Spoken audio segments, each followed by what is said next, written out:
Si elle s'enfuyait, un mystère Kate Wise, volume 5 de Blake Pierce. Narration Faïda Lovero. Prologue.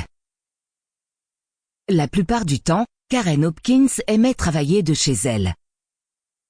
Elle était pas mal occupée, et c'était plutôt une bonne nouvelle, vu que sa petite entreprise d'optimisation web était seulement supposée être un à côté. Mais ça avait fini par devenir une occupation à temps plein, ce qui leur permettrait, à son mari Gérald et à elle-même, de prendre leur retraite dans 2 ou 3 ans.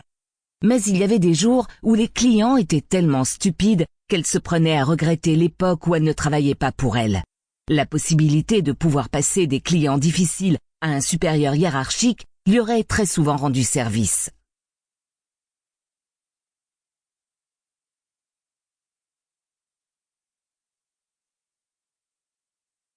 Elle fixait un email des yeux en se demandant comment répondre à la bête question de son client sans avoir l'air impoli. Une de ses playlists de musique classique passait actuellement sur Spotify, mais pas le genre de musique avec trop d'instruments à cordes qui ne permettait pas d'entendre le piano. Non, elle préférait les airs avec seulement du piano. Elle essayait actuellement de profiter du Gymnopédie numéro 1 d'Erik Satie. Et si elle insistait sur le mot « essayer », c'est parce qu'elle était distraite par l'email et par les questions que lui posait l'homme qui se trouvait dans le salon. Son bureau était séparé du salon par un mur et à chaque fois que l'homme avait une question, il la lui criait de loin. Il avait l'air sympathique, mais elle commençait à se dire qu'elle aurait mieux fait de ne jamais l'appeler. « C'est un magnifique tapis que vous avez là », dit-il en beuglant à travers le mur et la distrayant à nouveau de ce fichu email. « C'est un tapis d'Orient ?»« Je pense », dit Karen en criant au-dessus de son épaule.